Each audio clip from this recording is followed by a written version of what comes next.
E hoje, irmãos, como prometido na última aula, nós vamos estudar sobre o ministério da igreja, tá? O ministério da igreja. Então, hoje nós não vamos fazer uma leitura bíblica inicialmente, tá? Vamos ficar com aquele texto que está lá em Efésios, capítulo 4, a partir do verso do 8 em diante. Mas nós vamos falar sobre o ministério da igreja. No Novo Testamento, são reconhecidas duas classes de ministério, tá? São reconhecidos duas classes de ministério. Quais são as duas classes de ministério? Primeiramente, o ministério geral e profético. Inclusive isso aí está na apostila. Se você tem apostila, não precisa nem anotar. Só não sei onde está exatamente porque foi imprimido. Entendeu? Ministério está assim, ó. Ponto 2, o ministério da igreja. Então, nós temos aqui, o Novo Testamento, então, reconhece esses dois ministérios. O ministério geral e profético e o ministério local e prático. Tá? Ministério local e prático. Então, o ministério... me deu uma alergiazinha aqui. Tá? Então, eu vou ter que...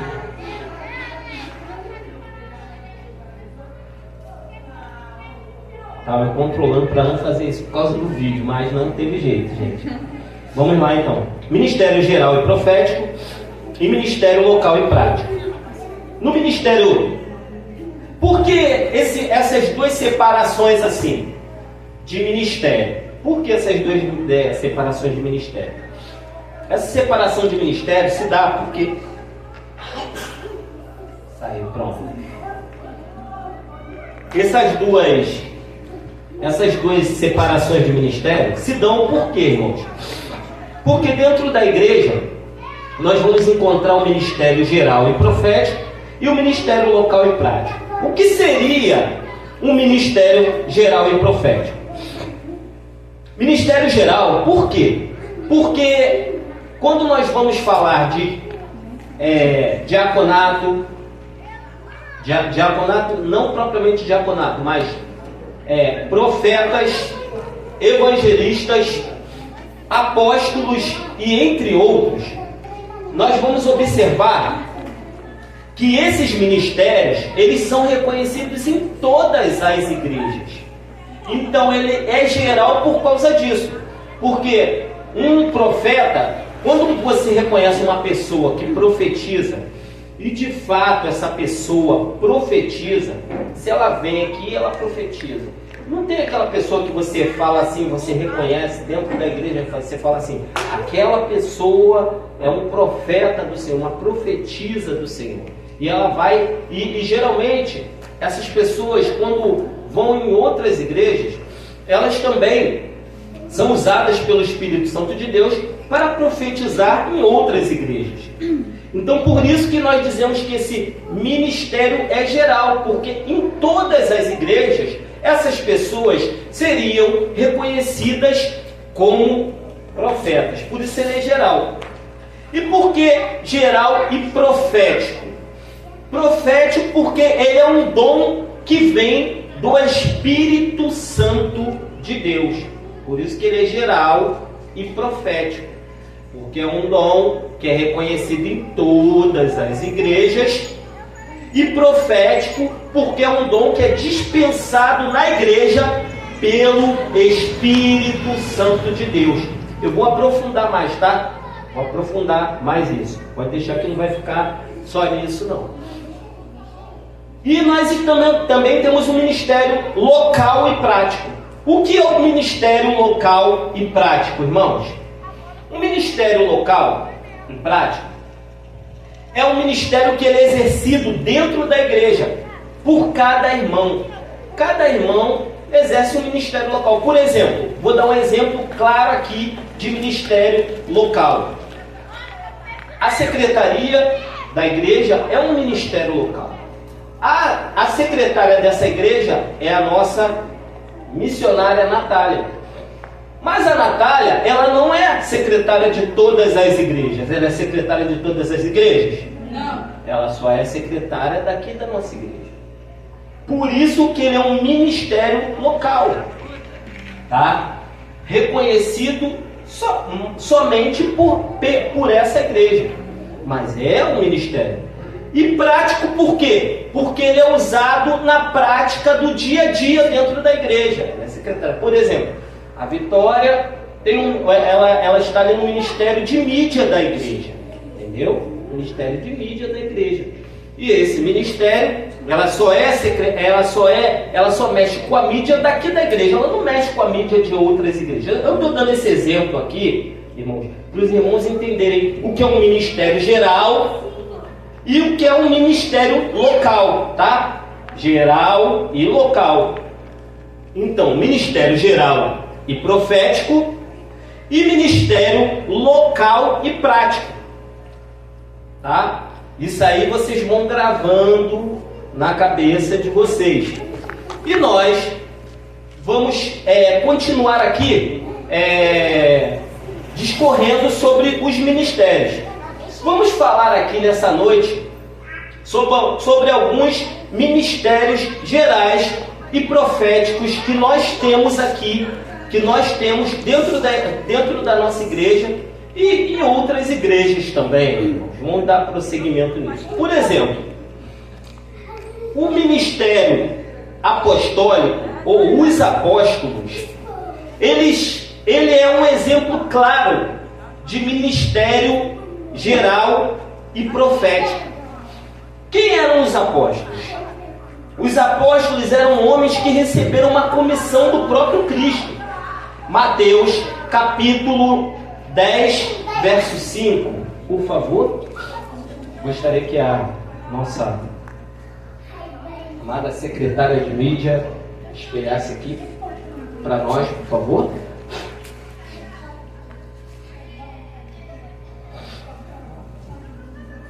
Então, tá assim: Jesus enviou esses 12, dando-lhes as seguintes instruções: não tomem o caminho que leva aos gentios, nem entrem nas cidades dos samaritanos, por aí mesmo.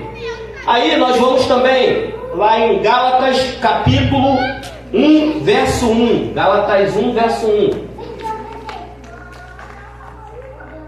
Paulo, apóstolo, não da parte de pessoas, nem por meio de homem algum, mas por Jesus Cristo e por Deus Pai, que ressuscitou dos mortos.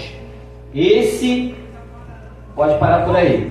Então, o dom apostólico, o ministério apostólico, o ministério profético, geral e profético, ministério geral e profético, ele é um ministério que é exercido dentro dos dons de Cristo, dos dons que Cristo dispensou à igreja. Está dando para entender, irmãos?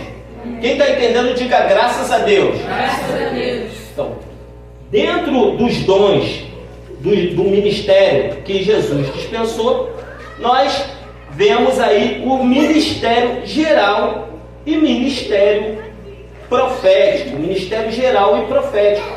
Então, esses dons, quando nós vamos observar os dons do apóstolo, é um ministério profético que foi dado por Cristo. Eu sei que o Tiago ele já deu essa aula, falou sobre os apóstolos.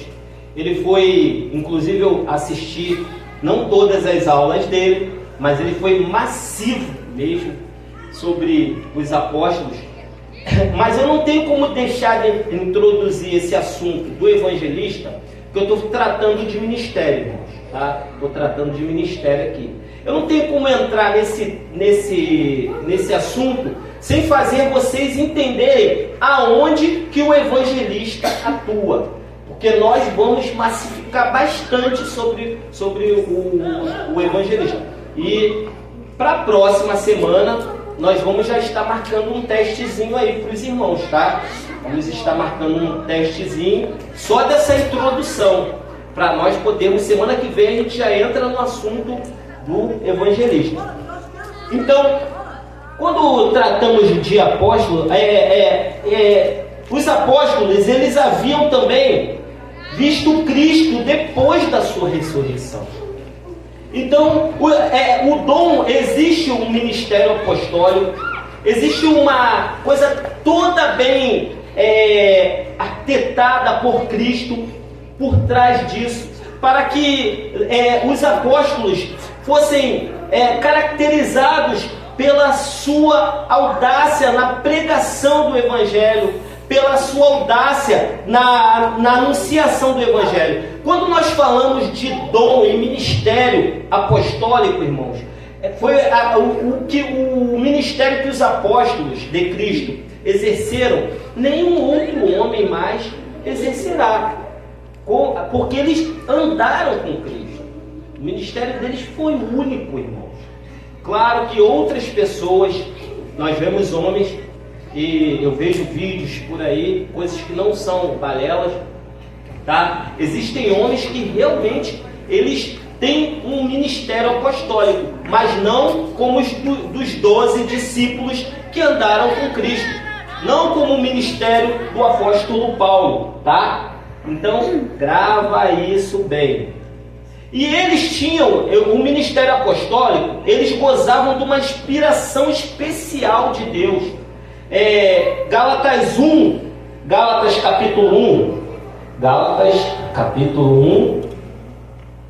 capítulo 1, verso 11 e 12, por favor.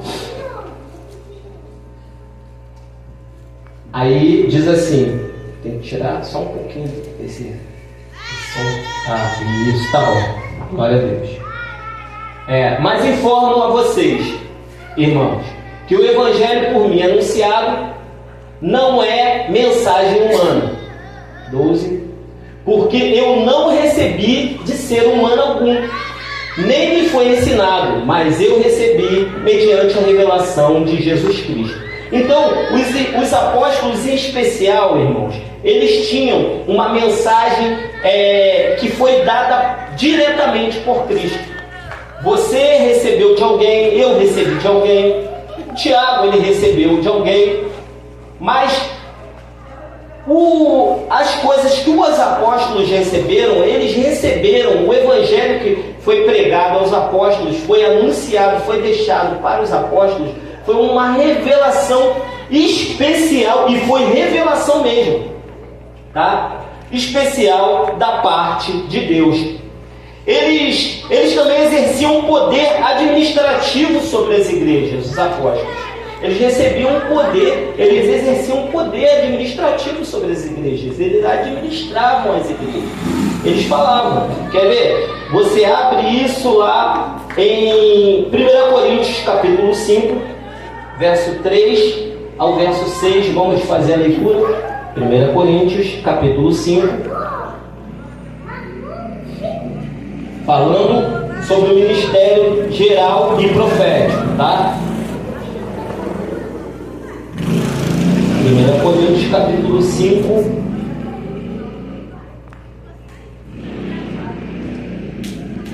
Vou esperar a nossa irmã Vitória abrir ali para nós. Glória a Deus.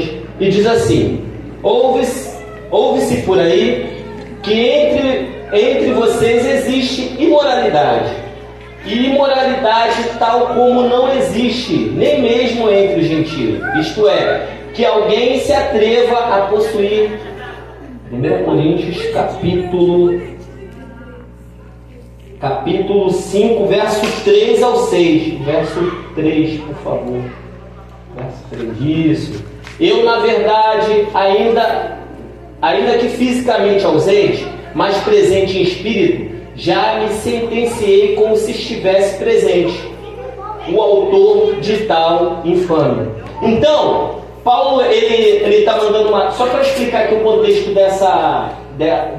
desse versículo aí. Paulo, ele recebeu a notícia de que alguém estava vivendo uma situação de imoralidade sexual dentro da igreja.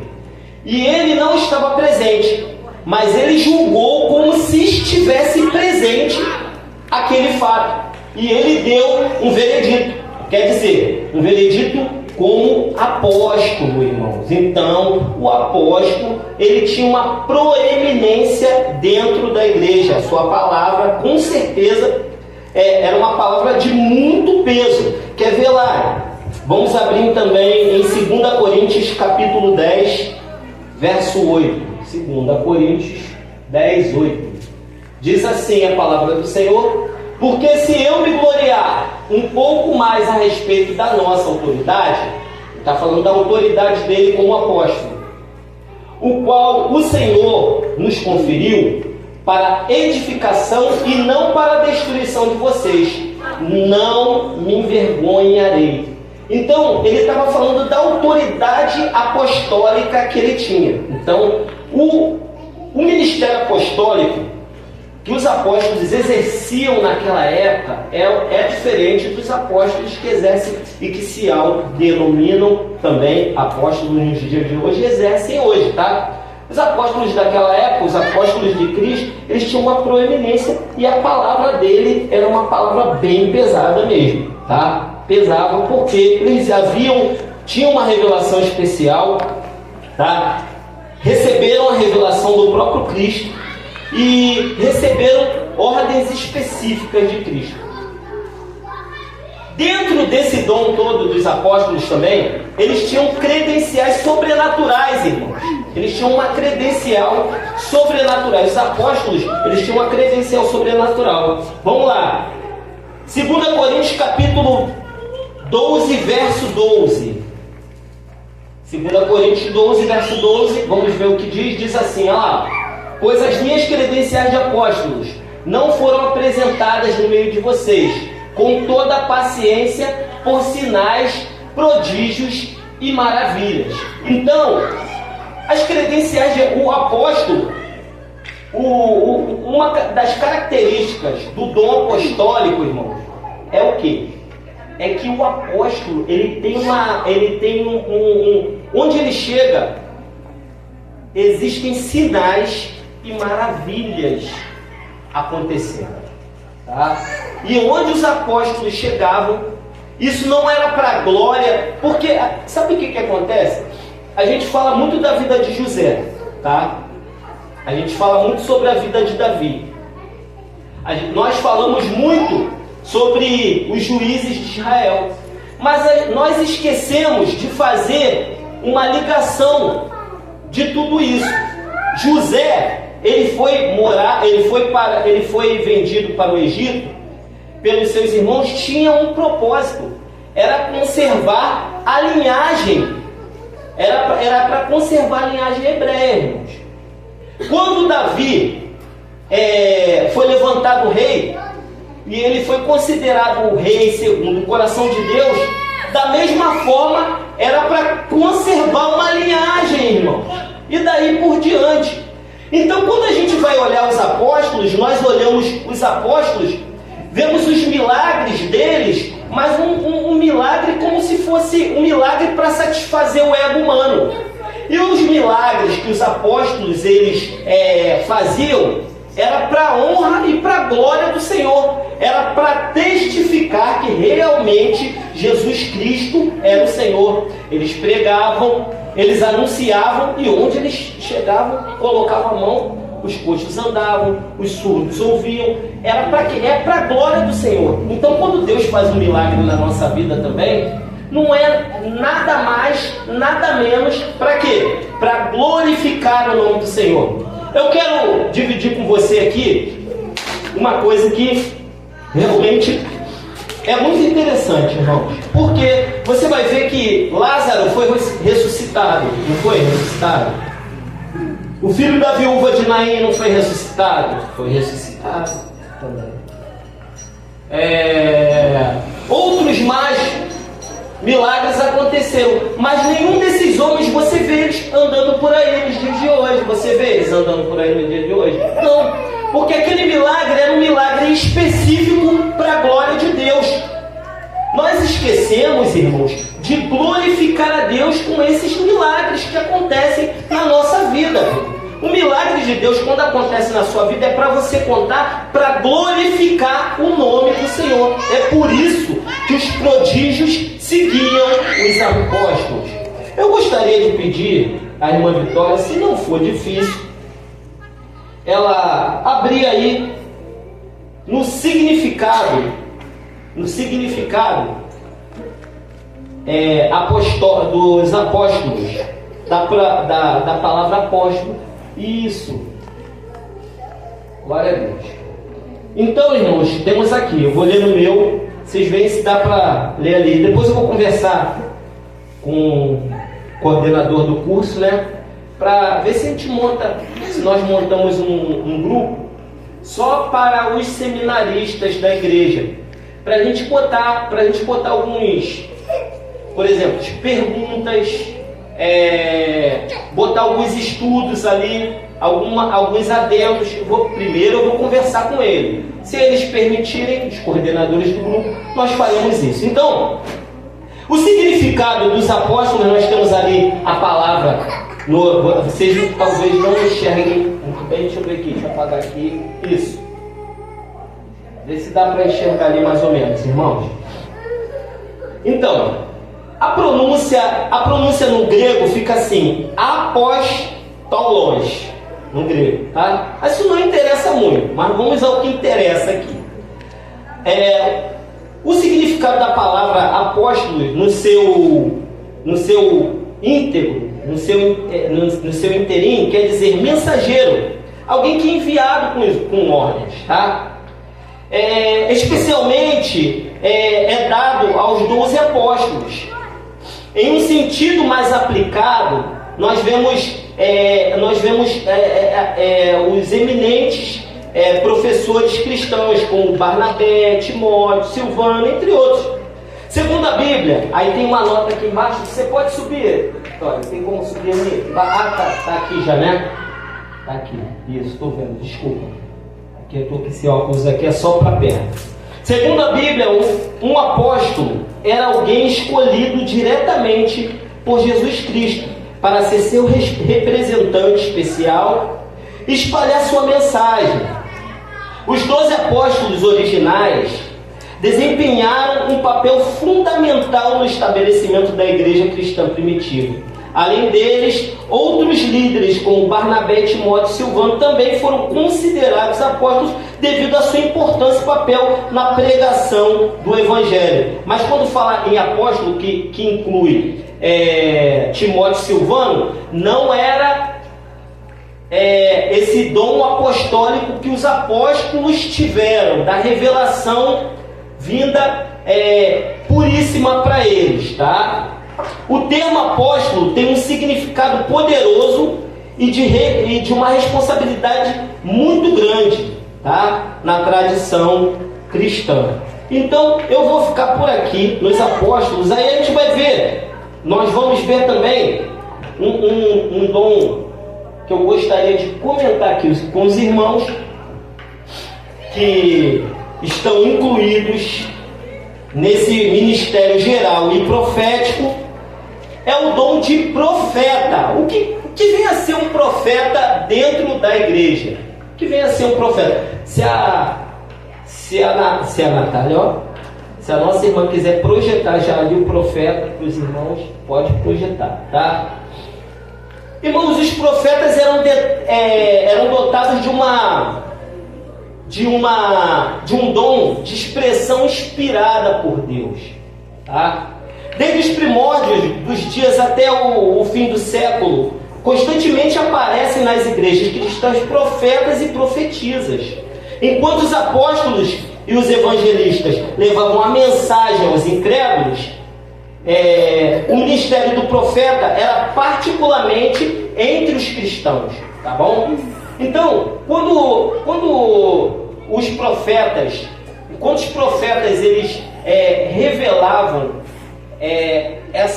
esse dom de Deus dentro da igreja, os evangelistas e os apóstolos iam até o povo não convertido Mas o ministério profético, irmão, o ministério profético é mais para dentro da igreja. A Bíblia diz que os profetas, eles têm que profetizar dentro da igreja. A Bíblia, inclusive, o próprio apóstolo Paulo, ele fala como se deve ser profetizado. Ele, dando uma aula sobre ordem dentro da igreja, ele fala, nós falamos aí semana passada, particularmente sobre isso. Eu gostaria que abrisse aqui em 1 Coríntios, capítulo 2, verso 7. 2, verso 7, diz assim: pelo contrário, transmitimos a sabedoria de Deus em mistério, a sabedoria que estava oculta e que Deus predestinou desde a eternidade para a glória. Então, o ministério profético, irmão, você vê quando a pessoa... Porque profeta não é só falar assim, eis que diz o Senhor, eis que se diz assim. Você vê quando uma pessoa tem uma palavra profética, que ele sobe no púlpito e ele começa a pregar a palavra de Deus e fazer revelações, vamos dizer assim, descortinamentos dentro da palavra de Deus. Ele começa a descortinar dentro da palavra de Deus e ele começa a revelar, às vezes, até segredos que muitas pessoas não sabem, através da palavra. Ele pega um texto da palavra de Deus e começa a aplicar aquele texto segundo a situação que está acontecendo dentro da igreja, segundo o que está acontecendo ali dentro da igreja. Então a palavra os profetas, eles no Antigo Testamento, eles viajavam de igreja em igreja, irmão. Para vocês terem uma ideia, eles viajavam de igreja em igreja para poder profetizar em umas igrejas e outras igrejas, entre outras coisas. Aí, no texto dos profetas, eu vou ler aqui no meu, vocês leem no seu, tá? Aí, profetas. Só me dá um tempinho aqui para eu achar. Presbíteros.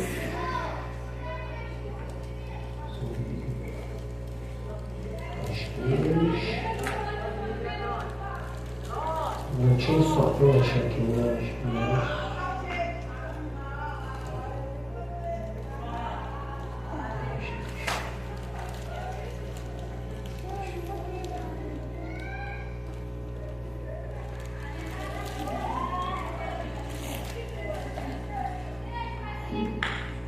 Eu mesmo perdi a memória. Vamos lá, vou tentar ler aqui com os irmãos, tá? Então, a palavra profetas aqui é pronunciada profetas. Essa palavra, essa pronúncia no grego tem um significado, tem um significado muito importante, porque para os gregos, irmãos, eu quero só que você entenda o sentido da palavra, do que era um profeta no grego. Eles tinham muitos escritos. Os gregos, eles se importavam muito com aquilo que era dito pelas pessoas, tá? Daquilo que era dito pelas pessoas. Quando João escreve, no princípio era o verbo, e o verbo era Deus, e o verbo estava com Deus, ele estava fazendo uma alusão à palavra profética, tá? Ele estava fazendo uma alusão à palavra profética. Por quê? Porque eles tinham vários escritos. E as pessoas iam pegando aqueles escritos, eu estou falando de modo secular. Os gregos iam pegando aqueles escritos e iam estudando. E existiam várias formas de leitura. Existiam pessoas que eram intérpretes e, claro, falsos profetas, que eles usavam certas situações para poder anunciar profecias, mas no mundo natural por aí. Quando é usada essa palavra grega profetas, eles tiram essa palavra e colocam dentro da Bíblia, mas não no sentido secular, mas no sentido bíblico. Quando nós vamos falar de profeta, nós vamos falar daquele que ouve a voz do Senhor. o profeta do Novo Testamento difere do profeta do Antigo Testamento. Porque eu expliquei aqui para os irmãos por quê. No Antigo Testamento tinha o rei, o sacerdote e o profeta, não é isso? E o Espírito de Deus, ele não habitava em todas as pessoas. E ele não habitava nas pessoas, ele vinha quando tinha uma situação especial no Antigo Testamento. E nos profetas, quando você queria ouvir a voz de Deus, você tinha que consultar os profetas. Quando você queria ouvir uma ordem de Deus, você tinha que consultar o rei. E quando você queria expiar os seus pecados, você ia até o sacerdote. Amém? Estão entendendo? Isso aí. Já no Novo Testamento, não. No Novo Testamento, nós temos o Espírito profético. Eu creio que nós temos o Espírito profético na igreja. E nós recebemos o Espírito Santo de Deus sobre as nossas vidas. E o Espírito Santo fala aos nossos corações. Fala aos nossos corações, fala às nossas vidas, ilumina. Nós vimos aqui na primeira aula o profeta Ágabo amarrando, amanietando as mãos e os pés de Paulo, falando para ele que se ele voltasse para Jerusalém, iria acontecer isso e aquilo. E realmente Paulo volta para Jerusalém, é açoitado, ele sofre vários traumas ali, mas ele cumpre a vontade do Senhor. Esse é um ponto principal do que é um ministério profético dentro da igreja, um ministério, um profeta dentro da igreja. Né? Vamos lá então. Ainda falando sobre o ministério geral e prático não. Aliás, ministério geral e profético, nós vamos falar aqui sobre os mestres. Quem eram os mestres, irmãos? Os mestres eram dotados de dons para a exposição da palavra de Deus, tá? Os mestres eram dotados de dons para a exposição da palavra de Deus. Você quer ver um exemplo de mestre dentro da igreja, nos dias de hoje? Não da nossa igreja, mas estou falando da igreja do Senhor. Nós vamos falar do pastor Augusto Nicodemos, nós vamos falar de Hernandes, Dias Lopes. Eles fazem uma exposição tão precisa da palavra de Deus. Aí você diz assim: caramba, fiquei tanto tempo para aprender isso. E quando eles aplicam aquela palavra entra com uma situação tão gostosa dentro dos nossos corações. É tão gostoso ouvir ele pregando sobre 1 Coríntios, 2 Coríntios. E eles fazem exposição dia após dia da palavra de Deus. Amém? Então falamos aqui sobre o ministério geral e profético. Agora eu quero falar um pouquinho, quero discorrer aqui um pouquinho sobre o ministério local e prático. Inclusive eu estava dando um exemplo aqui, tá? Do que seria um ministério local, irmãos. Por quê? Quando falamos de local, nós falamos da nossa igreja, da igreja do Senhor Jesus Cristo, da igreja que nós estamos aqui. E é diferente do ministério geral e profético. O ministério local era nomeado pela igreja com base em certas qualidades, tá? O ministério geral, o ministério local era baseado em algumas condições dentro da igreja. Eu gostaria que a Vitória espelhasse aqui 1 Timóteo capítulo 3. 1 Timóteo capítulo 3. Irmãos,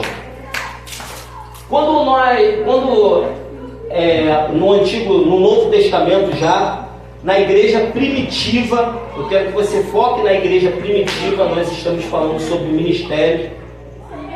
o ministério local e prático. Existiam alguns requisitos importantes para que uma pessoa fosse nomeada como um ministro do Senhor, tá? Existiam alguns requisitos importantes. E os requisitos desse ministério eram esses. Vamos ler aqui, capítulo 3. Fiel a esta palavra, e se alguém deseja episcopado, excelente obra almeja. 2. É necessário que, pois que o bispo seja irrepreensível, esposo de uma só mulher, moderado, sensato, modesto, hospitaleiro, apto a ensinar. 3. Não dado ao vinho, não violento, porém cordial, inimigo dos conflitos, não avarento, e que governe bem a sua própria casa, criando seus filhos sobre a disciplina, com todo respeito. Sim, por favor. Pois se alguém não sabe governar a sua própria casa, como cuidará da igreja de Deus? Então existia um ministério local e prático, tá? Hoje em dia, irmãos, naquele tempo, nós sabemos que naquele tempo era diferente. Mulheres não eram ordenadas ao ministério. Nós, pelo menos eu não tenho, não temos registros bíblicos, tá? De mulheres sendo ordenadas, nem a Didaquê, que era um livro dos patriarcas da igreja, dos primeiros homens da igreja, tem nada registrado. Mas hoje em dia nós temos mulheres que são ordenadas ao ministério. Então, quando fala assim que o homem, essas regras também servem para as mulheres, tá, irmãos? Vocês que estão aqui são diaconisas, vocês que estão aqui é secretária da igreja, que é um ministério local e prático, tá? Secretário da igreja, a pessoa que mexe na mídia, a pessoa que está trabalhando dentro da igreja local, na prática da igreja local, a pessoa que varre a igreja, ela tem que ter esses requisitos. Ou eu estou errado, evangelista? Estou errado. Ela tem que ter esses requisitos. A pessoa pensa que só porque ela, eu varro a igreja, entendeu? Ela pensa que não está no corpo por causa disso. Ela pensa que não faz parte do ministério da igreja por causa disso. Mas, irmão, se você varre a igreja, por menor que pareça o trabalho que você execute, que não é menor, quem gostaria aqui de perder um dedinho aqui? Um pedacinho do dedinho, ninguém? Então, por mais que pareça menor o trabalho que você executa aqui dentro da igreja, você é parte do corpo de Cristo. E como parte do corpo de Cristo, irmão, você tem que andar sadio diante do Senhor. E dentro desse ministério local, prático, para a pessoa ser imposta as mãos sobre a pessoa, ela tinha que ter esses requisitos ali. E hoje em dia, o que nós vemos dentro da igreja do Senhor são muitas faltas dentro dessas questões de caráter. Volta lá no 1 para mim, por gentileza, Vitória. Então, 2, por favor, desculpa. 2. Eu que 2. Isso aí. 2, 3, 2. Verso 2, por favor. É necessário, pois, que o bispo, entendeu? Seja irrepreensível, esposo ou esposa de um marido, ou vice-versa, moderado, entendeu? Sensato. Olha requisitos, irmãos: moderado, sensato, modesto, hospitaleiro, apto para ensinar. Então, nós temos aí vários requisitos que nós vamos observar aqui, que a pessoa que exerce o ministério cristão, exerce o ministério dentro da igreja, tem que observar, irmão. Não pode ser, o crente, ele não pode ser um crente espalhafatoso, irmão. Não pode, tem que ser moderado. Quando diz moderado, moderado em todos os sentidos. Moderado com a sua esposa dentro de casa, moderado com o marido dentro de casa, moderado no serviço, tá? Não pode ser. Tem umas bíblias que vão dizer assim: não pode ser iracundo. Sabe o que é uma pessoa iracunda? Explosiva. Nós temos que tratar isso na nossa vida para a honra e glória do Senhor Jesus. tá? Nós temos que tratar isso dentro da nossa vida. Se existe isso, irmãos, por lembrar disso, eu estava no posto de saúde, fui levar minha filha Neloá, minha bênção, e estava lá. Quando eu voltei, minha filha estava brincando com uma bolinha assim, de metal, e assim eu falo, o Espírito Santo de Deus, ele é muito bom, sabe? E ele muda as pessoas, ele me mudou muito. E minha filha estava brincando, e ela tacou a bolinha assim, rolou a bolinha, uma bolinha de metal, e a bolinha foi rolando e parou perto do pé de um rapaz assim. E aí eu tô vindo no corredor de lá pra cá, e eu olho o rapaz pegar a bolinha na mão, olhou a bolinha, minha filha foi com a bobinha, pegou, ele pegou, deu a bolinha da minha filha na mão da filha dele. Quando minha filha foi pegar, exatamente, ela foi pegar a bolinha que era dela, né? Foi pegar da mão da filha dele, ele fez assim para minha filha. Não. Na hora subiu, né? E aí, mas o Espírito Santo me congelou, irmãos. Me congelou, eu queria saber o que estava acontecendo. Claro que fiquei estado de nervos. A Bíblia diz que irai-vos, mas não pequeis. Mas eu não discuti com ele, para honra e glória do Senhor. Soube passar por cima daquela situação, segurei minha filha, acalmei ela, respirei fundo, respirei 1, 2 vezes, 3 vezes, 4 vezes, respirei muito. E minha esposa me conhecia há alguns anos, ela sabia bem o que eu faria com ele, mas graças a Deus aquele velho homem morreu, para a honra e glória do Senhor Jesus. Agora imagina, né? Um irmão presbítero saindo um tapa no posto de saúde. Não pode. Não pode, não devolveu. Não devolveu a bolinha. Não devolveu a bolinha. Eu tive que entubar isso, engolir a seco. Entendeu? E é assim. Mas nós que somos ministros, estamos falando sobre ministério. Não estou falando que eu sou... Irmão, escuta aqui, foca aqui. Tá? Estou falando que eu sou bom não, tá? Não sou bom não.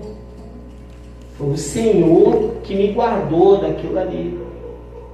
Tá? Foi o Senhor que tirou a ira de dentro do meu coração. A Bíblia diz irai, mas não pequei. Não fui eu que me segurei, não foi nada disso. Foi só o Espírito Santo de Deus. Tá? E eu fiquei muito em oração até sair daquele posto. Respirei fundo, passou. Não, dormi com aquilo, pensando naquilo e acordei pensando com aquilo. Quando eu chego no trabalho, tomei café. Quando eu volto do café, quem é o rapaz que tinha tomado a bolinha da mão da minha filha? Era um rapaz lá do RH, da minha empresa. Só que para mim, eu lembrava que ele era alguém, entendeu? Mas eu não lembrava direito. Para mim ainda falei para a Graça, esse rapaz ele compra lá mas não, ele trabalha diretamente no RH. É uma pessoa muito querida do chefe lá, entendeu? Imagina se eu racho a cara dele lá no meio se acontece isso. Eu então, discutindo tudo bem, mas já pensou? Porque geralmente quando é nossos filhos, quando é com a gente consegue segurar, mas com nossos filhos a gente não consegue. Mas eu não consegui segurar não, foi o Espírito Santo que segurou, deu paciência, deu graça para suportar esse momento. Irmãos, todos os dias uma coisa que eu aprendi com o pastor Augusto Nicodemos é pedir a Deus para nos livrar da tentação. Eu peço todo dia para me livrar da tentação. Porque tentação não é só você cair em pecado sexual, não. Porque quando você briga, sai no tapa na rua, irmão, você caiu também da graça de Deus. Entendeu? Quando você xinga, quando você bate, você caiu da graça de Deus. E eu peço a Deus, eu peço a graça de Deus todos os dias, irmãos. Tá? Você peça a graça de Deus, você peça a Deus para te livrar desses tipos de tentação. Entendeu? Não deixar você cair. É por isso que o Pai Nosso é assim. Pai nosso que estás no céu, santificado seja o vosso nome. Venha a nós o vosso reino. Seja feita a vossa vontade, assim na terra como no céu. O pão nosso de cada dia nos dai hoje. pão nosso de cada dia nos dai hoje. Livra essas ofensas, como nós perdoamos aqueles que nos têm ofendido. Não nos deixeis cair em tentação. Não nos deixeis cair em tentação. Jesus nos ensinou a orar assim. Então a gente tem que pedir a Deus para não cair nessas tentações. Porque sair no braço, xingar, brigar, é cair em tentação. E eu peço a Deus, eu não resisti àquilo porque eu sou forte, não. É porque Jesus entrou na minha vida naquele momento, tá, irmão? Nem porque eu sou bonzinho, nem porque eu não senti vontade de não fazer nada, não. Eu senti, tá? Mas vontade de dar e passa, tá? Mas a glória de Deus não passa na nossa vida, em nome de Jesus. Então, estamos aí falando sobre o ministério local. Os presbíteros. Primeiro vamos falar sobre os presbíteros. O que era um presbítero naquela época, irmão? Presbítero, a palavra presbítero quer dizer ancião, uma pessoa antiga, experimentada.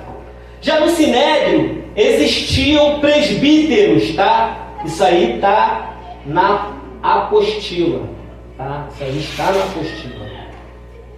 Os presbíteros, eles já existiam no Sinédrio.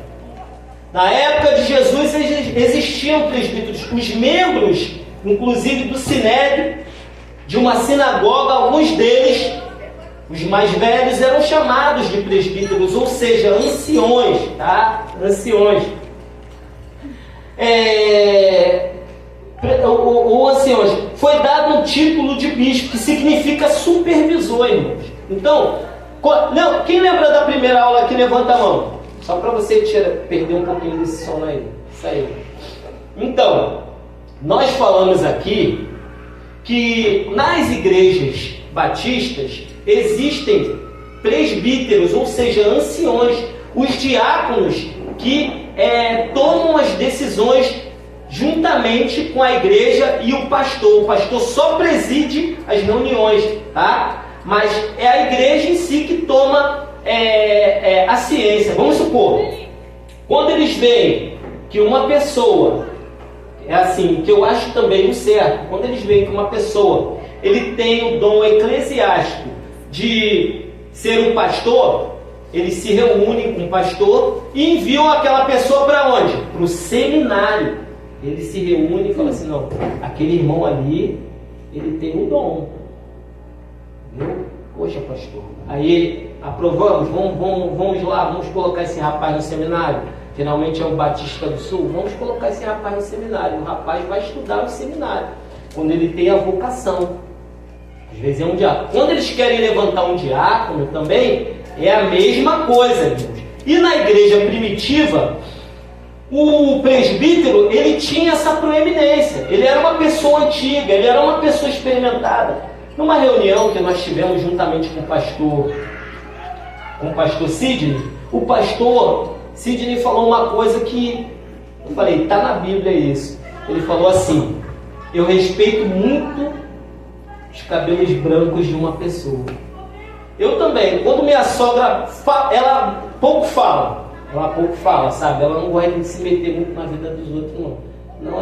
Não é com a minha sogra. Se você for pedir um conselho para ela, ela é uma ótima ouvinte, mas ela não fala nada. Mas quando ela fala, eu escuto o que ela fala, porque eu respeito os cabelos brancos. Eu sei que a pessoa mais velha do que eu viveu mais que eu, sabe coisas mais profundas que eu. Talvez existem pessoas que são mais velhas, às vezes não sabem como expor as suas ideias, e aí parece até mal, mas geralmente no fundo, sempre eles têm razão. Os mais velhos sempre, os cabeças brancas, eles sempre, na sua maioria das vezes, eles têm razão de tudo que eles falam. O pastor Sidney falou isso, eu falei, está na Bíblia isso. Porque os presbíteros não eram nada mais, nada menos do que anciãos, irmãos. Eles eram anciãos. Eles exerciam a superintendência geral sobre uma igreja local, tá? Especialmente em relação ao cuidado pastoral e à disciplina. Os presbíteros, eles estavam ali olhando. Poxa, irmão fulano está muito bem não. Irmão fulano está ali de conversinhas que não tem nada a ver. Ou então o irmão passou, o irmão fulano está saindo no tapa no meio da rua. Aí os presbíteros, eles tinham essa proeminência de cuidar uns dos outros, ver. E tinham, porque eles tinham que ser exemplo. Como eu posso corrigir? Já vou dar um tempinho para vocês tomarem um café e a gente recobrar aqui, tá? Mas como eu posso querer corrigir alguém se eu não dou exemplo naquilo que eu prego? Entendeu, irmãos?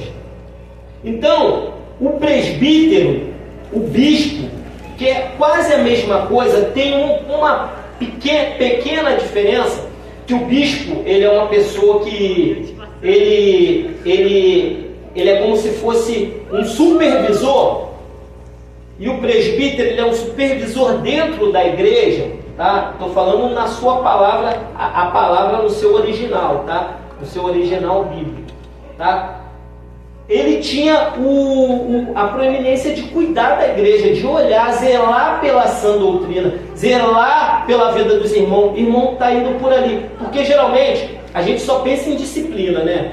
Quando o irmão está errando, quando o irmão está errado, a gente só pensa em disciplina, a gente não pensa em orar, a gente não pensa em dobrar o joelho pela vida do irmão, a gente só pensa em apontar. Na realidade, nós pensamos em apontar, quando na verdade deveríamos orar por esse irmão, ter cuidado, ter carinho, levantar, entendeu? Ajudar o irmão, ajudar em palavra. Quando o irmão viesse falar, irmão, olha,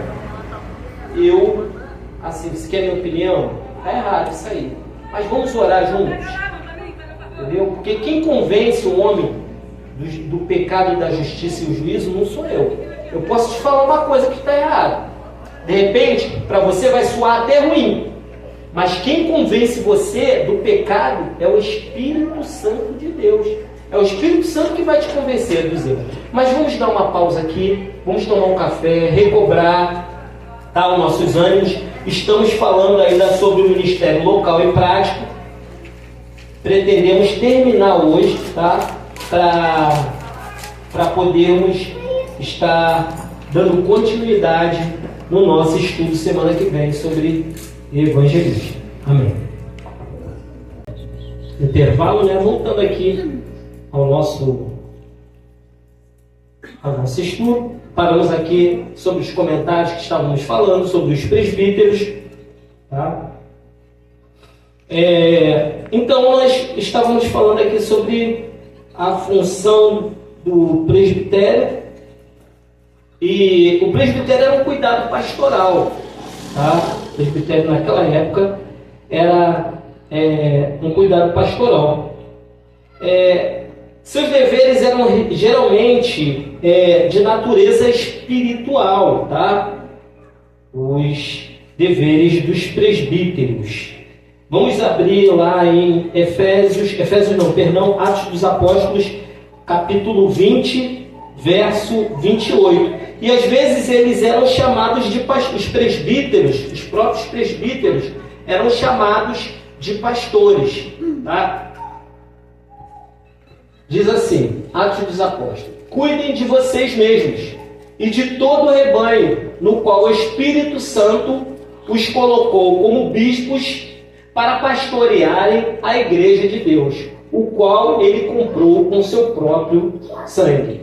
Então, uma das funções do presbítero é zelar pela boa doutrina e zelar pela vida espiritual. Sabe por quê, irmãos? Eu quero aqui demonstrar, eu estou querendo aqui fazer uma separação do que é o nosso ministério, como nós vemos o ministério nos dias de hoje e como era o ministério no tempo da igreja primitiva, tá? Existe uma diferença grande nos dias de hoje, porque quando as pessoas olham para um pastor, elas olham para uma pessoa que passou pelo discipulado, passou pelas águas, passou pelo discipulado, passou pelas águas, aí passou por obreiro, passou pelo diaconato, aí foi ao presbitério, aí passou a ser evangelista, e no final da sua vida ele vai ser pastor. Elas veem o ministério como um degrau, irmãos. Quando, na verdade, irmãos, o ministério, já falei isso aqui, acho que é a terceira vez que eu explico aqui, não é degrau. A pessoa já nasce com dom, ela só tem que ser aperfeiçoada. E outra coisa, não é todo mundo que chega, que é consagrado ao diaconato, que vai ser pastor um dia ou pastora não, tá? Isso daí já é um dom que o Espírito Santo implanta na pessoa. Claro, tem que ser trabalhado, desenvolvido, tem que ser cuidado daquela pessoa no tempo certo. O próprio apóstolo Paulo fala para Timóteo: tenha cuidado, não imponha a sua mão, a Tito também, não imponha a sua mão precipitadamente nas pessoas, para não estragar a pessoa. Às vezes a pessoa, olha, eu conheço diáconos que são excelentes diáconos. Quando vão ao presbitério, não dá certo, irmão. Porque às vezes ele tem o dom de cuidar, de zelo, de cuidado da igreja. Ele tem o dom de ser um diácono mesmo. Mas quando passa ele para o presbitério, ele já não executa aquilo muito bem, porque ele não tem o dom para aquilo, não foi chamado para aquilo. Ou às vezes, precipitadamente, a pessoa que está ali à frente da obra se precipita, às vezes dentro de uma precisão, vai, impõe a mão, ele se ensoberbece. Agora ele já não quer mais ouvir, porque Deus deu uma eloquência grande para ele, ele passa a não ouvir mais o pastor, passa a não ouvir os mais velhos, passa a não ouvir as pessoas que estão dentro da igreja, e ele pensa que é melhor que as outras pessoas. É por isso que não se deve colocar as mãos sobre a pessoa precipitadamente, lançar a pessoa de cara assim. Então, como nós falamos, não é degrau, mas sim um dom que Deus coloca dentro da vida de cada um. É claro que nós vamos amadurecer. Eu olho e observo muitas pessoas aqui que Deus já derramou unção sobre a vida delas. Elas só precisam amadurecer. Elas vão passar por... Porque, irmãos, não adianta. Você está aí, preste bem atenção nisso. Você passou por dificuldades na sua vida ministerial, você passou dificuldades na tua vida, você ainda vai passar maiores ainda. E isso é que vai te fazer amadurecer na presença do Senhor. Hoje, eu estava conversando com um amigo lá no trabalho, e ele falou assim: poxa, fulano está passando por uma prova muito grande. E sabe o que eu falei para ele? Eu falei assim: isso é o amor de Deus. Isso é o amor de Deus. Aí você vai falar para mim: irmão, uma prova que Deus lança sobre a minha vida, uma situação ruim que Deus coloca sobre a minha vida, ou que acontece na minha vida, é o amor de Deus? É o amor de Deus, irmãos. O amor de Deus não só se manifesta através de bênçãos. O amor de Deus se manifesta através da correção. Porque se Ele não te amasse, Ele não te corrigiria, deixaria você no mesmo caminho que você está. Tá? Eu vou te falar uma coisa. Sabe o que aconteceu ontem? Minha filha estava ali. Ela me jogou a chupeta, ela me jogou o celular e ela aprontou. Eu levei para lá, ela ali para fora, e comi ela no beliscão. E ela ficou quietinha. Aquilo doeu muito em mim, irmãos. Beliscar minha filha, eu tenho que beliscar, eu tenho que dar uma sandalhada, aquilo dói. Você não imagina quanto dói em mim. E eu não sou bom. Bom é Deus. Bom é nosso Pai que está no céu, assim falou Jesus Cristo. Você imagina, você acha que Deus ele quer te fazer mal no meio dessa prova que você está passando? Não. Ele quer te fazer amadurecer. Ele quer criar amadurecimento espiritual sobre a sua vida. Então, provas são, sim, a prova do amor de Deus na nossa vida. Se você está errado. Outra coisa que eu fiz aqui, no outro dia, minha esposa viu, falou: por que você fez isso? Eu falei: porque eu sei o que eu estou fazendo. Ela estava puxando a mão e queria se jogar. Eu esperei a cabeça dela estar assim, 1 centímetro do chão. Deixei ela cair no chão. ela deu uma batidinha de leve. Não machucou, eu sei que não machucou. Não sou doido, mas eu deixei ela cair um pouquinho assim. Aí ela fez aquele drama, chorou. E assim, às vezes, também, Deus demonstra o seu amor por nós. Nós estamos indo por um caminho e Deus quer que nós vamos por outro caminho. E a gente está fazendo queda de braço, assim como a Eloá fez queda de braço comigo, e a gente faz queda de braço com Deus. E queda de braço com Deus não vai adiantar nada. Nada. Deus é mais forte, Deus é poderoso, Deus sabe de todas as coisas e Ele manifesta. Irmão, não adianta. Deus, Ele tem um plano na sua vida e Ele não vai te perder. Você vai ser amadurecida em nome de Jesus. Você vai amadurecer. Essa prova aí que você está passando, de repente hoje você não entende. Mas lá na frente, quando você tiver com um ministério formado, lá na frente, quando você estiver à frente de um departamento, lá na frente, quando essa igreja estiver maior, tiver a construção das criancinhas aqui, você vai entender tudo isso. Lá na frente, quando eu estiver sentado ali, ouvindo você pregar, você vai entender. Hoje você não entende, porque você está sofrendo. O sofrimento às vezes cega, você está focando só no sofrimento. Você não está focando na lição que o sofrimento está trazendo para a sua vida. Eu passei, depois desse período, irmãos, de dificuldade que eu passei a focar no amor de Deus. Eu falei assim, isso daí tudo é amor de Deus. Irmãos, eu quero te falar uma coisa. Saí de lá de Copacabana. Eu tenho que deixar isso registrado aqui. Saí de lá de Copacabana. Lugarzinho bom, irmãos. Pertinho da praia. Lugar para você passear em tudo quanto é lugar. Não queria vir para cá. Repetindo mais uma vez. Deus tirou todas as minhas alternativas e me trouxe para cá. Não, no início eu não queria membrar aqui, depois eu quis membrar aqui. Vim aqui, cheguei a pregar aqui e não fiquei por aqui. Fui procurar outra igreja que a minha vontade quis fazer, eu quis fazer a minha vontade.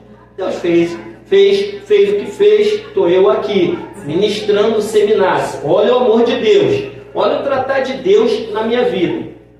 Fui para o emprego que não é a minha função. Fui fazer o que não é a minha função. Como vendedor, eu tenho 15 anos de carteira assinada, tá? Só como vendedor. Fora os outros anos que eu trabalhei. Não consegui arrumar trabalho, vendedor não, consultor de vendas. Não tive como arrumar trabalho na minha área. Ninguém me arrumou trabalho. Quando eu saí de lá, não, a gente vai arrumar, a gente arruma, se tu sair daí. Chegou na hora, ninguém arrumou. Fui lá um dia de manhã. Olha só o que aconteceu. Para você entender porque que eu estou falando isso aqui, para você entender o que é o tratar de Deus no teu ministério. Rapidinho. Presta atenção. Sai daqui. Aí um dia eu falei assim, sogra, que tal eu entregar currículo hoje? Ela, hoje não, meu filho. Hoje é sexta-feira, 3 horas da tarde. Não faz isso. Vai segunda. Falei, sogra, eu vou segunda. Mas com vontade de entregar qualquer dia, né? Levantar domingo. Fui nos mercados todos. Quando cheguei lá em cima, no automóvel clube, consegui. Aí o cara falou, nessa função não tem, mas eu tenho nessa função. Você quer? Quero. Comecei a trabalhar lá. Se eu fosse na sexta-feira e não ouvisse minha sogra, na sexta-feira o rapaz que estava na função que eu efetivei para a honra e glória do Senhor, ele ainda estava lá. Ele faltou o sábado e o domingo. E não veio na segunda. Na segunda eu cheguei lá. Ele, tem aí, mas... Tipo assim, uma brava, né? Uma brava aí. E eu fiquei, irmãos... Eu não entendia. Irmão, no início fui muito vituperado. Muita coisa acontecendo. Se eu fosse na sexta, eu não ia ter esse emprego. Aí consegui arrumar emprego, estou lá até hoje. E aí, um dia eu estava lá... Fui perguntar um negócio ao menino. O menino me tratou mal mesmo. Depois passou uns dias, eu cheguei em casa e falei, poxa, sogra, minha vontade, poxa, eu fui bater nele, sabe? Não sei o que Deus quer comigo naquela empresa, mas eu não falei, não dei resposta nenhuma. Deixa que Deus responde na minha cabeça. Deus vai jogar ele no leito. Pensando que eu sou. A gente pensa que nós pensamos que Nós somos mais especiais que outras pessoas, irmãos. É impressionante isso, sabe? A gente pensa isso, quando na verdade o mesmo amor que Deus tem por mim, Deus tem por aquela pessoa lá fora. Passou uns dias, ele volta para a empresa, me pede desculpa na frente de todo mundo. E eu passei a ser o melhor amigo desse rapaz.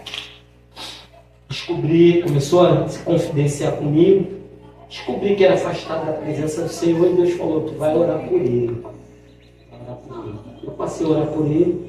E tem algumas situações que eu não convém falar aqui. Eu comecei a orar desesperadamente. Ninguém acredita nele. Ele estava separado da esposa, morando sozinho. E um dia eu cheguei no trabalho e falei para ele, olha, Deus me mandou falar para você que o amor dele te persegue. Você não está conseguindo ver o amor de Deus na sua vida. Você sabe quão grande o amor de Deus é? Quão grande é esse amor de Deus que tem na sua vida? O quanto Deus está trabalhando na sua vida, meu filho?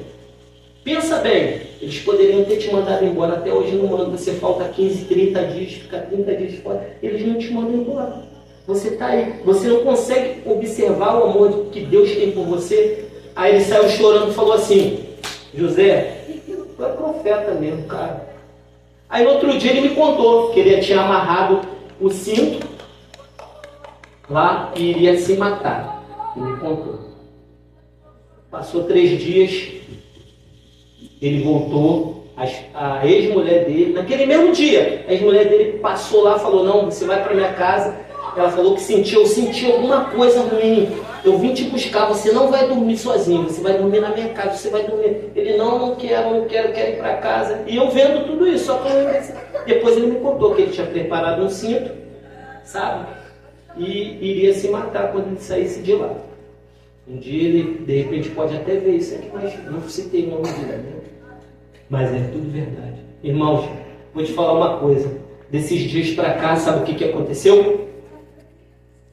Voltou para Jesus, voltou para a esposa. Deus é maravilhoso. Aí, irmão, não precisava acontecer mais, não precisa acontecer mais nada, não. Deus me tirou lá de Copacabana, só de eu ver a vida desse rapaz transformada, isso daí é bênção de Deus, irmãos. Isso é bênção de Deus, irmãos. Eu oro todos os dias, eu falo, Senhor, transforma totalmente ele, José, eu estou tentando.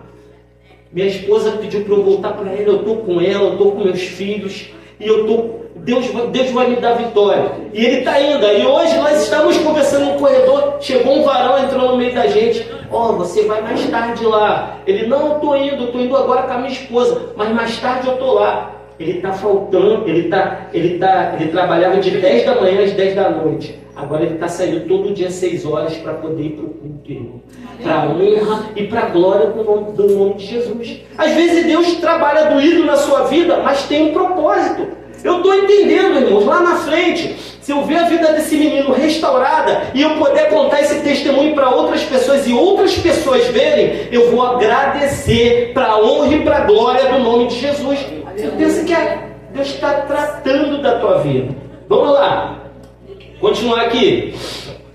Associado com os irmãos, eu estava falando aqui sobre os presbíteros, né? Mas associados com os presbíteros também estavam os diáconos, tá? Eles eram obreiros ajudantes, chamados de diáconos. Nós estudamos aqui sobre o ministério diaconal semana passada. Falamos aqui que foi uma precisão da igreja para que as viúvas que não eram hebreias fossem atendidas, tá? Elas precisavam ser atendidas, estava faltando alimento, o alimento não estava sendo bem distribuído e os apóstolos estavam sobrecarregados, irmãos, sobrecarregados. Porque os apóstolos, eles tinham que se dedicar à leitura da palavra de Deus. É verdade que Deus dava uma revelação especial para eles? Verdade. Eles receberam o seu discipulado do próprio Cristo Jesus? Sim. Eles tinham uma revelação especial, a última palavra era deles, era assim, mas eles tinham que ler a palavra de Deus. E era muita palavra, era muito rolo que tinha que desenrolar naquela época. Era muito estudo. E eles não podiam parar essa parte para poder suprir outra parte. Porque eu estava comentando com a minha esposa. Quando eu digo que não ora, irmão, todo crente, irmãos, não deixe. Você tem que orar pelo menos 1 hora por dia, todo dia. 1 hora, pelo menos, tá? Não é o certo, só orar 1 hora por dia, não. 1 hora está ficando boa a oração. Quando eu digo que eu não oro, é porque eu oro 1 hora por dia, quando dá. Aí quando dá mais, aí a gente ora mais. Mas pelo menos 1 hora por dia. E um capítulo da Bíblia todo dia, todo crente tem que ler, irmão. Como é que eu digo que sou crente, servo de Jesus, creio na palavra de Deus, e eu não abro a Bíblia para ler? Eu não pego um capítulo, 3 versículos da Bíblia para ler? Não pode, irmão. Isso aí enfraquece. Isso aí tira o crente da presença do Senhor. Agora você imagina um líder espiritual.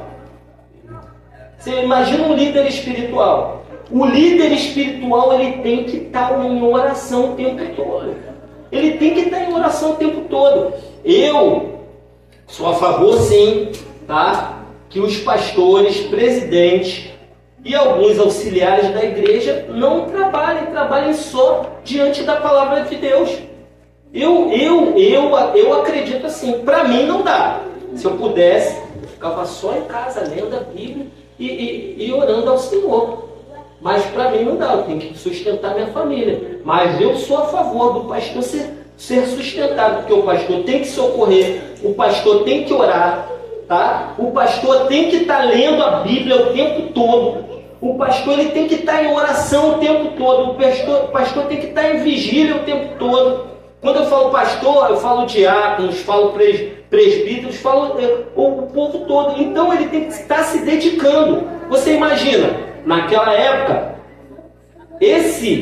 essa demanda dos diáconos foi criada por quê? Porque os apóstolos estavam tendo que deixar de orar e ler a Bíblia para poder fazer o quê? Para poder servir as mesas. E não era o certo, tá? Não era o certo. O certo é o diácono. Irmãos, para os irmãos que são diáconos e obreiros da casa do Senhor, quero deixar uma palavra aqui para os irmãos. Irmãos, os irmãos também, todos os irmãos são peças essenciais aqui dentro da igreja. Poxa, imagine agora, eu sem a nossa irmã Vitória, tá? Imagine agora a igreja sem a diaconisa Natália. Eu estou citando assim, mas todos os irmãos são essenciais.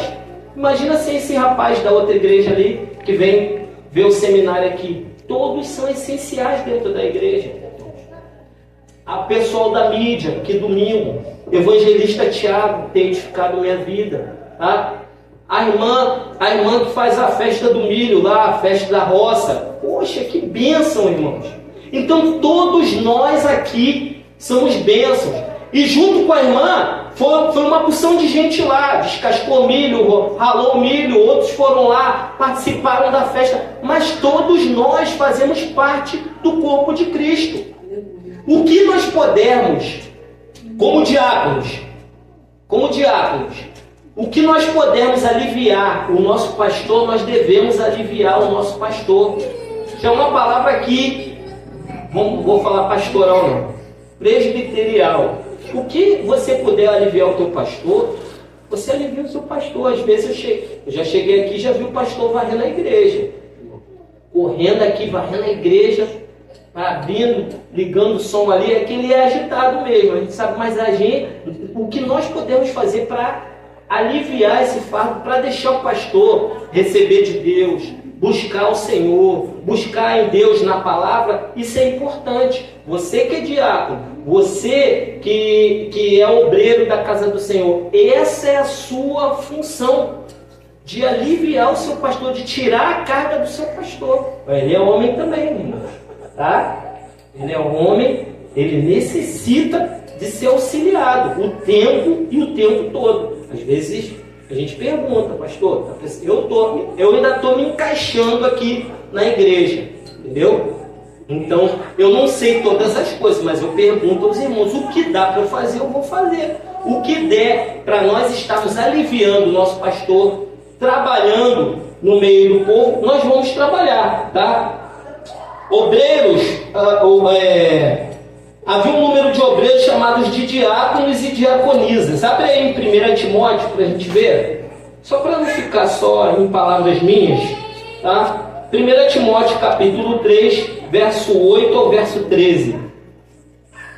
Não, isso aí nós já lemos, perdão, desculpa. Filemão 1:1. Filemão 1:1.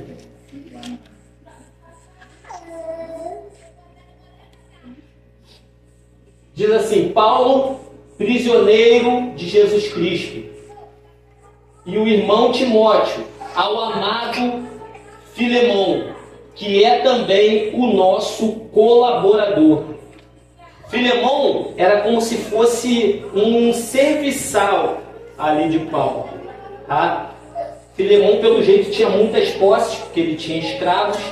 Quando fala a palavra servo, naquela época, a palavra mais precisa assim é escravo. O escravo que tinha direitos, mas era escravo, tá? Então, para quem já leu Filemão aqui, a carta a Filemão, nós sabemos que Onésimo foge de Filemão, chega lá, encontra com Paulo na prisão. Paulo manda Onésimo de volta e pede que Filemão perdoe amistosamente, intimando que Filemão perdoe Onésimo. E nós vemos ali ele falando que ele é colaborador. E quando é um colaborador, e existem muitos colaboradores aqui, tá? Todos nós somos colaboradores da palavra, colaboradores na presença de Deus e da casa do Senhor. Diaconisas também, irmãos. Nós encontramos algumas mulheres servindo também ao Senhor. Por gentileza, projeta ali para mim Romanos capítulo 16, verso 1. Romanos 16, verso 1. Recomendo-lhes a nossa irmã Febe, que está servindo na igreja de Cencreia, tá? Era uma colaboradora também, era como se fosse uma diaconisa. Filemão novamente, 4:3, Filemão capítulo 4, verso 3, isso está na apostila.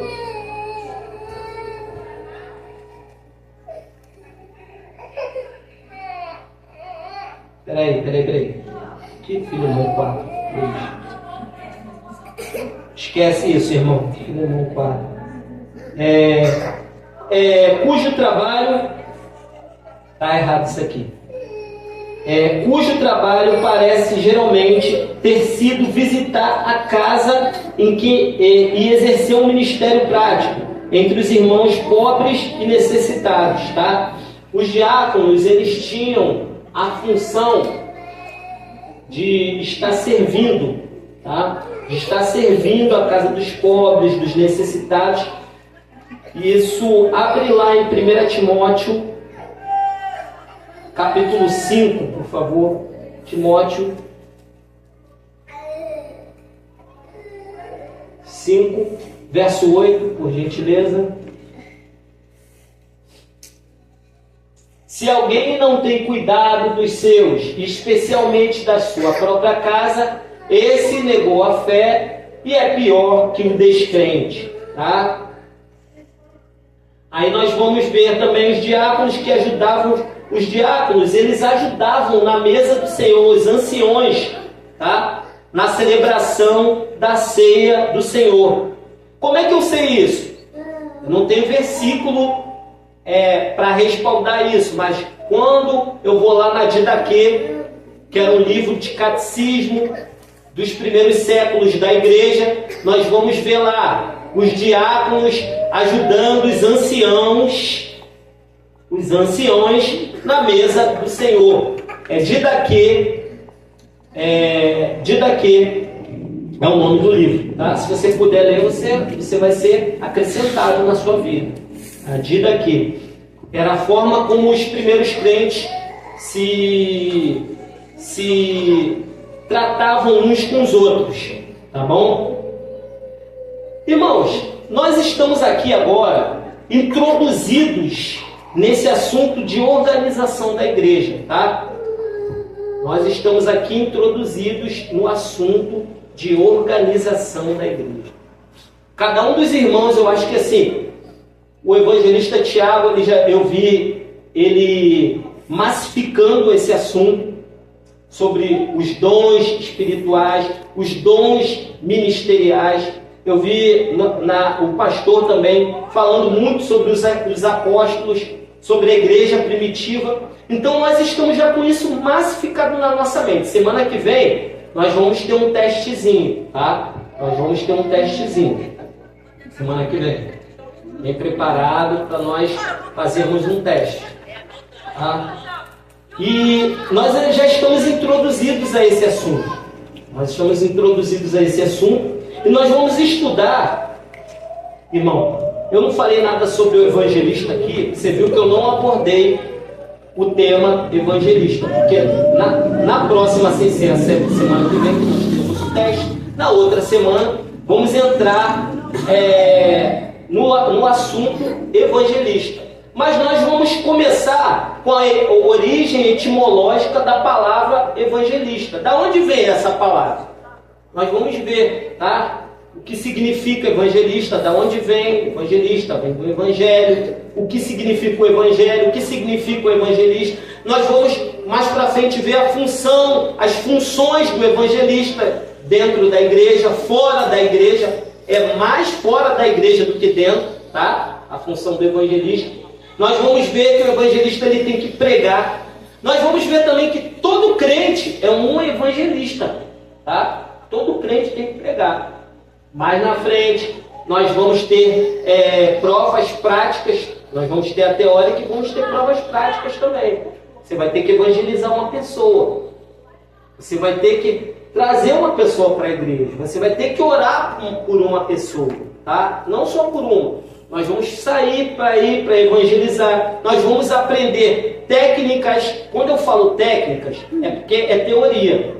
Entendeu? Na teoria tudo é maneiro. Nós vamos aprender as técnicas. Você vai aprender assim, que você vai entrar na casa de alguém, você não pode ficar reparando o que tem na casa da pessoa, de jeito, de maneira nenhuma. Ah, aquele quadro ali é tua irmã. Irmão, você entra sem reparar nada dentro da casa da pessoa. Por quê? Porque a pessoa pode falar assim, poxa, ele está aqui e está reparando, se a pessoa tiver a casa muito humilde. Ou então, ele está aqui, está reparando e está com um olho grande, porque minha casa é bonita. Tem esses dois lados. Nós vamos aprender várias técnicas, mas isso é o que eu sempre falo. O que suplanta, você vai aprender a técnica. Por quê? É teoria. Mas o que suplanta a técnica é a porção do Espírito Santo sobre a vida de cada um. É o Espírito Santo que vai te conduzir, que vai te falar o que você deve falar e o que você não deve falar. Tá, irmãos? Porque você pode ter todas as técnicas do mundo. Se não for regado pelo Espírito Santo, se não for trabalhado através de oração, não dará fruto. Mas eu creio que cada aluno aqui terá êxito para a honra e glória do nome de Jesus, porque eles estão trabalhando na oração, eles estão buscando no Senhor para a honra e glória do nome de Jesus. Amém? Irmãos, para terminar aqui, eu só gostaria de frisar aqui que o ministério geral e profético, e local e prático, eles vão cair na prova, tá? Estou frisando aqui, vão cair na prova. As funções eclesiásticas de organização também irão cair na prova. Eu estou dando cola aqui na frente, então os irmãos estudem, por gentileza.